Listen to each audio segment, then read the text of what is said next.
Free fire game খেলতে শুরু করি 2020 সালে। এলাকার ভাই ব্রাদার গুলোকে দেখতাম রাতে এক জায়গায় বসে বসে শুধু চিল্লাচিল্লি করতো। একদিক দিয়ে ভালো লাগতো, অন্যদিক দিয়ে মনে হতো এরা এমন চিল্লাচিল্লি কেন করে, চারজন করে। তারপর তাদের কথা মতো তাদের মতোই শুরু করি ফ্রি ফায়ার গেম। প্রথম দিন গেম খেলে রাত জেগেছি 11টা, যেটা ছিল রাত জেগার প্রথম কারণ এবং প্রথম ভালোবাসা। এলাকার বন্ধুরা মিলে রাত হলেই আড্ডার আসর দিয়ে বসতাম আর শুরু করতাম গেম খেলা। সবাই তখন গেম খেলা নতুন শুরু করি। এত পরিমাণ আনন্দ ছিল গেমটিতে যা বলে বোঝানো সম্ভব না। তখন ভালো কোনো ফোন ছিল না, ল্যাগ করতো, তবুও খেলতাম। আব্বু আম্মুর কি পরিমাণ বকাঝকা খেয়েছি সেটা বলা বাহুল্য।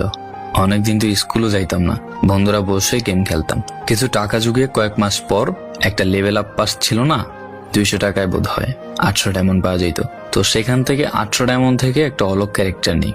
আর সেই অলগ ক্যারেক্টার ছিল তখনকার সময়ের সবচেয়ে দামি ক্যারেক্টার। তখনকার দামি প্লেয়ার মনে হতো নিজেকে। আবার গেমের ভিতর অনেকের সাথে বন্ধুত্ব পর্যন্ত হয়ে গিয়েছিল। গেমের ভিতরে বন্ধুত্ব হলেও বাস্তব ছিল বন্ধুত্বগুলো।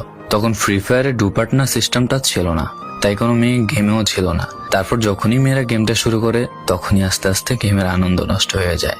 অনেক বেশি র্যাম প্রয়োজন হতো, তো তাই গেমটা খেলতে ভালো একটা ফোনের প্রয়োজন হইতো। কিন্তু তখন ফোন ছিল না, কোনো রকম একটা ফোন দিয়ে খেলতাম গেমটা। ভাবতাম একটা ভালো ফোন হইলে গেমটা আরো সুন্দর করে খেলতে পারতাম, ল্যাগ করতো না ইত্যাদি। কত আনন্দই না ছিল তখন। প্রতি সপ্তাহে শুক্রবার বসে সবাই গিল্ডের গ্লোরি ফুল করতাম একটা কাস্টমের জন্য। পরের দিন সবাই মিলে আনন্দ নিয়ে একটা একটা করে কাস্টম খেলতাম। আমার জীবনের প্রথম 3 বছরের ভালোবাসা।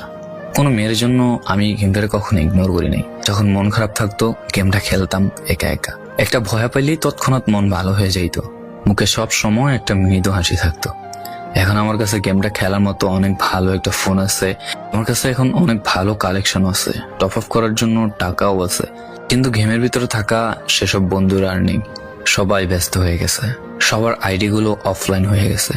কেউ 1 মাস 2 মাস পর ঢুকে গেমের ভিতর সবকিছু ব্যাক করে দিয়েছে। এখন যার বেশি টাকা সেই বেশি প্রো, এখন কারো স্কিল দেখা হয় না। ফ্রি ফায়ারের সব ফালতু ইউটিউবারদের দিয়ে ভরে গিয়েছে সব। ওল্ড ইউটিউবার গুলো ফ্রি ফায়ার খেলা ছেড়ে দিয়েছে। আমি এখনো সেই 2017 সালে ফ্রি ফায়ার ব্যাক আসবে বলে অপেক্ষায় আছি। এই পুরো ভিডিওটা স্কিপ করতে আপনার ইচ্ছে করছে না, কোনো এক কারণে আপনাকে এই ভিডিওটা দেখতে বাধ্য করে রেখেছে। জি জনাব, তুমি সেই ছেলে যে তার পুরো আবেগ দিয়ে গেমটা খেলেছো। তুমি সেই ছেলে যে 2017 সালের ফ্রি ফায়ারের মিউজিক শুনলে কান্না মুখ করে ফেলো।